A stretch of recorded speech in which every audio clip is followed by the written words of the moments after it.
अवधूत चिंतन श्री गुरुदेव दत्त श्री स्वामी समर्थ. तुम्हा सगळ्यांचं स्वामी श्रद्धावर खूप खूप मनापासून स्वागत. आजच्या व्हिडिओमध्ये आपण आपल्या गुरूंसाठी अतिशय प्रभावी सेवा बघणार आहोत, जी आपल्याला गुरुपौर्णिमेनिमित्त करायची. ती म्हणजे श्री गुरुचरित्र पारायण. तर बघा, श्री गुरुचरित्र पारायण कसं करावं, कोणी करावं, कधी करावं, कोणते नियम पाळावे, नियम अटी काय आहेत, काय खावं काय नाही, ही संपूर्ण माहिती आपण आजच्या व्हिडिओमध्ये जाणून घेणार आहोत. व्हिडिओ शेवटपर्यंत नक्की बघा, जेणेकरून तुम्हाला कुठलाही प्रश्न उरणार. 29 जुलैला आहे गुरुपौर्णिमा, आणि गुरुपौर्णिमा हा आपल्या गुरूंसाठी अतिशय महत्त्वाचा दिवस आहे. गुरुपौर्णिमेनिमित्त आपण आपल्या गुरूंसाठी जेवढी सेवा करू तेवढी कमीच आहे, आणि आपण सगळे सेवेकरी आपल्या गुरूंसाठी सेवा करणार आहोत, त्यात काही शंका नाही. आपापल्या प्रेरणे आपल्या यथाशक्तीनुसार आपण सगळ्या सेवा करणार आहोत, आणि त्यातल्या त्यात आपल्या गुरूंसाठी सगळ्यात प्रभावी सेवा म्हणजे श्री गुरुचरित्र या ग्रंथाचं आपल्याला पारायण करायचं आहे.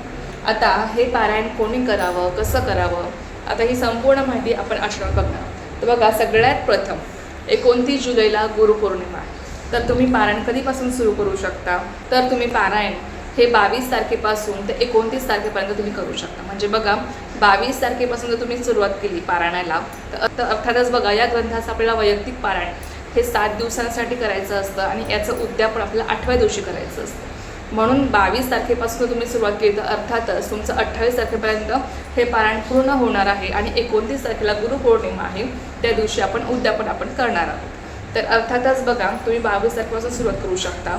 पण ज्या महिलांना या काळामध्ये मासिक धर्म येणार असेल, त्या महिलांनी आधीच हे पारायण करू शकता, किंवा गुरुपौर्णिमेपासून सुद्धा तुम्ही या पारायणाला सुरुवात करू शकता.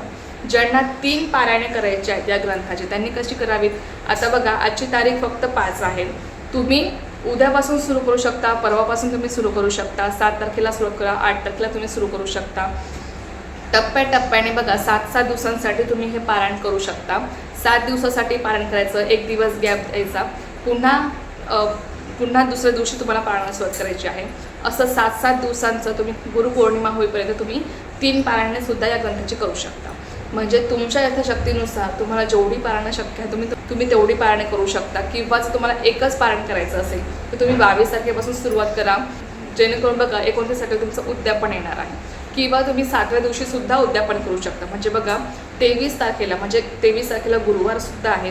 23 तारखेला तुम्ही सुरुवात केली हे पारायण करायला, तर 23 तारखेपासून ते 29 तारखेला बरोबर तुमचा 7वा दिवस येतो पारायणाचा. त्याच दिवशी तुम्ही वाचन करून त्याच दिवशी तुम्ही उद्यापन सुद्धा करू शकता. पण या ग्रंथामध्ये असं दिलेलं आहे की गुरुचरित्र पारायण सांगता ही आपल्याला 8व्या दिवशी करायची असते.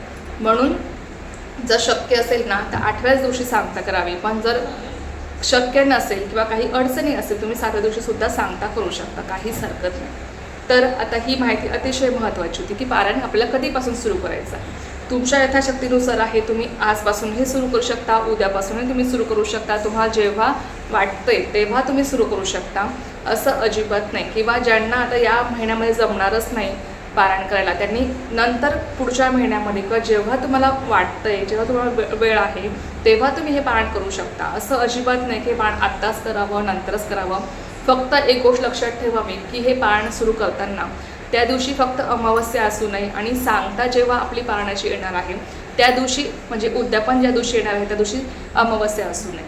म्हणजे ही काळजी आपल्याला घ्यायची आहे. बाकी याला कुठलेही असा दिवस नाही की याच दिवशी हे पारायण सुरू करायचं असतं किंवा त्याच दिवशी करायचं असतं, असं अजिबात नाही. आपल्याला जेव्हा वाटतंय, जेव्हा आपल्यावर संकट आहे, जेव्हा आपली कुठलीही इच्छा आहे, तेव्हा प्रत्येक इच्छेसाठी, प्रत्येक संकटासाठी, प्रत्येक अडचणीसाठी तुम्ही हे पारायण करू शकता.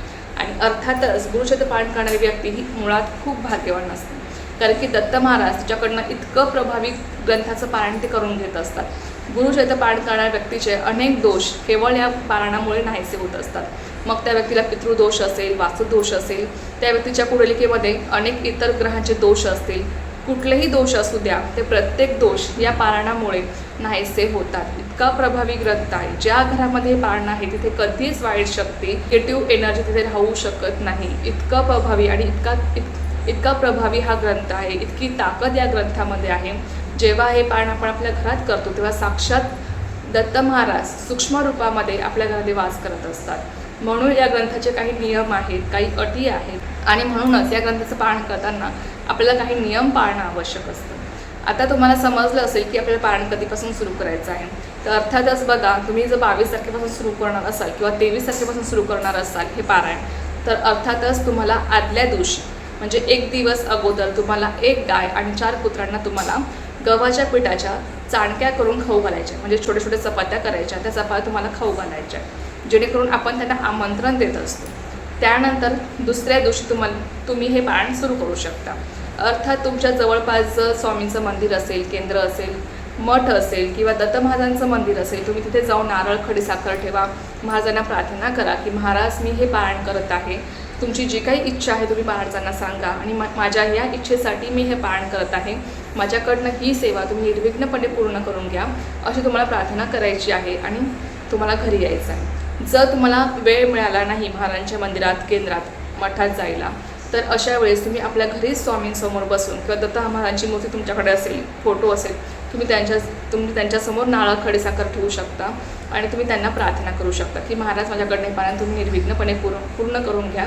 आणि नंतर जेव्हा तुम्हाला वेळ मिळेल तेव्हा तुम्ही मंदिरामध्ये, केंद्रामध्ये जाऊन तुम्ही ते नारळ खडीसाखर जाऊन तुम्ही अर्पण करू शकता. त्यानंतर बघा, अर्थात ज्या दिवशी तुम्ही पारायणाला सुरुवात करणार आहात त्या दिवशी सगळ्यात आधी तुम्हाला पूजा मांडणी करायची असते. आता पूजा मांडणी कशी करावी, तर अर्थात बघा, तुम्हाला पाटावर किंवा चौरंगावर लाल किंवा पिवळ्या रंगाचं तुम्हाला वस्त्र अंथरून घ्यायचं आहे. त्यावर दत्त महाराजांची मूर्ती असेल, दत्त महाराजांचा फोटो असेल किंवा स्वामींची मूर्ती असेल, स्वामींचा फोटो असेल, तो तुम्हाला ठेवायचा आहे. अर्थात मूर्ती असेल तर अभिषेक करून ठेवा. पाण्याने अभिषेक करा, दुधाने करा किंवा पंचामृताने करा, तुमच्या इच्छेनुसार. अभिषेक करताना अर्थात स्वामींची मूर्ती असेल, तुम्ही श्री स्वामी समर्थ या मंत्रास तुम्ही जप करू शकता, तारक मंत्रास तुम्ही पठण करू शकता. दत्त महाराजांची मूर्ती असेल तर दिगंबरा दिगंबरा श्रीपाद वल्लभ दिगंबरा या मंत्रात जप करत तुम्ही अभिषेक करू शकता. त्यानंतर मूर्ती स्वच्छ पाण्याने धुवून पुसून घ्यायची आहे. मूर्तीची तुम्हाला स्थापना करायची आहे चौरंगावर किंवा पाटावर. मूर्तीला तुम्हाला अष्टगंध, हिना अत्तर तुम्ही लावू शकता. मूर्तीला वस्त्र परिधान करू शकता. जर फक्त फोटो असेल तर फोटोला अष्टगंध लावा. त्यानंतर फुले तुम्ही अर्पण करू शकता. सगळ्यात आधी दिवा प्रज्वलित करून घ्यायचा, ही गोष्ट तुम्हाला सांगायची राहिली. त्यानंतर बघा, तुम्ही एका बाजूला कलशाची स्थापना करू शकता. कलशाची स्थापना कशी करायची तुम्हाला सगळ्यांना माहीत आहेच. खाली तांदळाची रास करायची, त्यावर तांब्याच्या तांब्यामध्ये पाणी भरून घ्यायचं आहे. त्यामध्ये एक सुपारी, एक नाणं तुम्हाला टाकायचं आहे. हळद, कुंकू, अक्षरा तुम्हाला टाकायचे आहे. त्या तांब्यामध्ये तुम्ही 5 आंब्याची पाणी किंवा 5 नागवेलीची पाणी तुम्ही ठेवू शकता. त्यावर तुम्ही श्रीफळ ठेवू शकता. तर अशी एकदम साध्या सोप्या पद्धतीने आपल्या कलशाची स्थापना करायची असते. सगळ्यांना माहीत असेलच की कलशाची स्थापना कशी करायची. त्यानंतर तांब्याच्या तांब्यात तुम्हाला स्वस्तिक आणि 5 रेषा तुम्हाला ओढून घ्यायच्या असतात कुंकवाने. तर ही झाली आपली कलशाची स्थापना. त्यानंतर स्वामींसाठी प्रसाद म्हणून तुम्ही ते साखर, खडीसाखर ठेवू शकता किंवा तुम्ही एखादं फळ ठेवू शकता. त्याचबरोबर स्वामींसाठी तुम्ही एक लोटा भरून छोटंसं पाणी ठेवू शकता, एखादं ग्लास भरून तुम्ही पाणी ठेवू शकता. त्यानंतर जपमाळ तुम्ही ते ठेवू शकता. त्याचबरोबर सगळ्यात महत्त्वाचं म्हणजे आपला श्री गुरुचरित्र ग्रंथ हा तुम्ही सेपरेट पाटावर ठेवू शकता किंवा तुम्ही तिथे जागा असेल चौरंगावर तर तिथे पण ठेवू शकता, काहीच हरकत नाही. तर अशी एकदम साध्या सोप्या पण तुम्हाला पूजा मांडणी करायची असते, फार काही लागत नाही. तर बघा, पूजा मांडणी करून झाल्यानंतर तुम्हाला सगळ्यात प्रथम तुम्हाला संकल्प सोडायचा आहे. संकल्प कसा करायचा सगळ्यांना माहीत असेलच. संकल्प करताना स्वामींना प्रार्थना करायची की स्वामी, सगळ्यात आधी आपलं नाव सांगायचं, त्यानंतर आपलं गोत्र माहीत नसेल तर कश्यप गोत्र असं म्हणायचं आणि स्वामी मी माझ्या या इच्छेसाठी मी ही पारायण करत आहे, माझ्याकडं तुम्ही हे पारायण निर्विघ्नपणे पूर्ण करून घ्या आणि अशी प्रार्थना करून तुम्हाला संकल्प सोडायचा आहे. त्यानंतर संकल्प सोडल्यानंतर तुम्हाला अर्थातच काय की पारायण तुम्हाला सुरुवात करायची. आता हे पारायण आपण 7 दिवसांसाठी आपण वैयक्तिक आपल्याला करायचं असतं, पण बरेच जण 3 दिवसासाठी सुद्धा हे पारायण करत असतात. पण बघा, शक्यतो 7 दिवसांसाठीच हे पारायण करावं. जर अजिबात तुम्हाला शक्यच होत नसेल 7 दिवस किंवा काही अडचणी असतील तर अशा वेळेस तुम्ही 3 दिवसांसाठी सुद्धा तुम्ही हे पारायण करू शकता. तर बघा, तुम्हाला पारायणाला सुरुवात करायची आहे. प्रत्येक दिवशी आपल्याला किती अध्याय वाचावे हे या ग्रंथामध्ये आपल्याला दिलेलं आहे. पण तरी मी तुम्हाला एकदा सांगते की पहिल्या दिवशी बघा, 7 दिवसांसाठी सेपरेट अध्याय आपल्याला ठरवलेले आहेत. तेवढ्या अध्याय आपल्याला त्या दिवशी वाचायचे असतात. पहिल्या दिवशी आपल्याला 1 ते 9 अध्याय वाचायचे असतात. दुसऱ्या दिवशी आपल्याला 10 ते 21 अध्याय आहेत. तिसऱ्या दिवशी तुम्हाला 22 ते 29 अध्याय वाचायचे असतात. चौथ्या दिवशी तुम्हाला 30 ते 35 अध्याय. 5व्या दिवशी तुम्हाला 36 ते 38. त्यानंतर 6व्या दिवशी तुम्हाला 39 ते 43 आणि 7व्या दिवशी तुम्हाला 44 ते 53 अध्याय.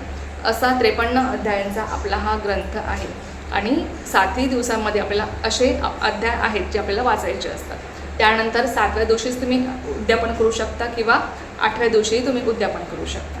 आता उद्यापन कसं करायचं याबद्दल तुम्हाला मी सेपरेट व्हिडिओ तुमच्यासोबत मी लवकरच शेअर करेल. आजच्या व्हिडिओमध्ये फक्त आपण नियम वगैरे काय आहेत हे सगळं समजून घेऊ, नाहीतर मग व्हिडिओ खूप मोठा होऊन जाईल. त्यानंतर बघा, आता अध्यायाला सुरुवात केल्यानंतर सगळ्यात मोठा प्रश्न हा पडतो की मराठी भावार्थ वाचावा का. बघा, मराठी भावार्थ वाचायचा काही नाही हे आपली इच्छा असते, पण मराठी भावार्थ वाचला तर अर्थातच त्या अध्यायामध्ये काय आहे काय नाही हे आपल्याला पूर्णपणे कळतं आणि आपली जी आपल्याला ती ओढ लागते वाचण्याची किंवा आपलं ते पारायण मनापासून घडतं. जेव्हा आपल्याला कळतं की त्या अध्यायामध्ये काय दिलेलं आहे काय नाही, तेव्हा आपल्याकडनं ते पारायण मनापासून घडतं, पूर्ण श्रद्धेने घडतं. म्हणून तुमची इच्छा असेल तुम्ही मराठी भावार्थ वाचू शकता, किंवा जर नसेल तर तुम्ही नाही वाचलं तरी सुद्धा चालणार आहे, पण तुम्हाला जे अध्याय आहे ते तुम्हाला वाचणं आवश्यक आहे. आता बघा की याला नियम कोणते आहेत. तर सगळ्यात महत्त्वाचा पहिला नियम म्हणजे तुम्हाला मांसाहार वर्ज करायचा आहे. तुमच्या घरामध्ये कोणीही मांसाहार करून येणार नाही किंवा तुमच्या घरामध्ये पारायण करणाऱ्या व्यक्तींनी तर करायचंच नाही, पण इतर घरातल्या व्यक्तींनी सुद्धा कोणी करू नये याची काळजी तुम्हाला घ्यायची आहे. त्यानंतर बघा, दुसरा नियम असा आहे की तुम्हाला परान्न वर्ज करायचं आहे.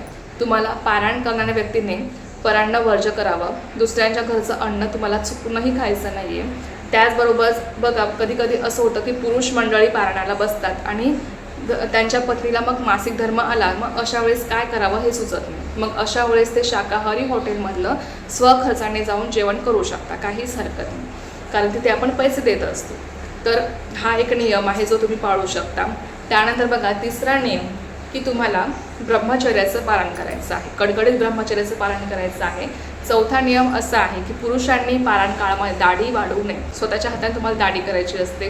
त्यानंतर पुढचा नियम, स्त्रियांनी हे पारायण सुरू असताना आपला मासिक धर्म पाळणं आवश्यक आहे. कारण की बघा, काही काही स्त्रियांचं असं होतं ना की मासिक धर्म माहीत आहे की आपल्याला मासिक धर्म येणार आहे तरीसुद्धा त्या पारायणाला बसतात, मग मध्येच मासिक धर्म येतो आणि मग पारायण अर्धवट राहून जातं. तसं पाहिजे आपल्याला हे पारायण अर्धवट सोडायचं नसतं, पण आपण इतर कोणाकडून जरी पूर्ण करून घेतलं तरी सुद्धा बघा, आपल्याला माहीत असतं की आपल्याला मासिक धर्म येणार आहे. तर अशा वेळेस तुम्ही हे पारायण पुढे करू शकता किंवा तुम्ही तुमच्या तारखेनुसार तुम्ही हे पारायण ॲडजस्ट करू शकता. आपल्याला कधी पारायण करायचं आहे किंवा मासिक धर्म येऊन गेल्यानंतर तुम्ही पारायणाला बसू शकता, काहीच हरकत नाही. तर आपला मासिक धर्म पाळून तुम्हाला हे पारायण करायचं असतं. हा ग्रंथ अतिशय पवित्र आहे, त्यामुळे याचं पावित्र्य राखणं हे आपलं काम आहे. म्हणून लक्षात घ्या की हे सगळे नियम आपल्याला पाळणं आवश्यक आहे. त्यानंतर बघा, पुढचा नियम असा आहे की तुम्हाला हे पारायण सुरू असताना जर बाहेरून कोणी व्यक्ती घरामध्ये आली तर नक्कीच ती व्यक्ती येऊन गेल्यानंतर घरामध्ये गोमूत्र शिंपडणं किंवा इतरही वेळ दिवसभरातून 2-3 वेळेस आपलं गोमूत्र शिंपडायचं असतं. त्यानंतर पारायण करणाऱ्या व्यक्तीने काही नियम पाळायचे असतात, जसं की सोफ्यावर बसायचं नाही आहे, तुम्हाला खालीच बसायचं असतं किंवा खालीच तुम्हाला झोपायचं आहे सतरंजी वगैरे टाकून. त्यानंतर बघा, खाण्याचे सुद्धा काही नियम आहेत. आता खाण्याच्या नियमांमध्ये काय येतं तर सगळ्यात महत्त्वाचं बघा, खाण्यामध्ये तुम्हाला द्विदल धान्य खायचं नसतं. मग जसं की डाळी, कडधान्य तुम्हाला खायचं नाही आहे किंवा भात तुम्हाला खायचा नसतो. खाण्यामध्ये एक धान्य आपल्याला फराळ करायचा असतो. आता एक धान्य फराळ घेणं म्हणजे काय, पहिल्या दिवशी तर तुम्ही चपाती खाली, तुम्हाला 7ही दिवस तुम्हाला चपातीच खायची आहे. जर पहिल्या दिवशी तुम्ही भाकरी खाली, तुम्हाला 7ही दिवस भाकरीच खायची आहे. याला म्हणतात एक धान्य घेणं.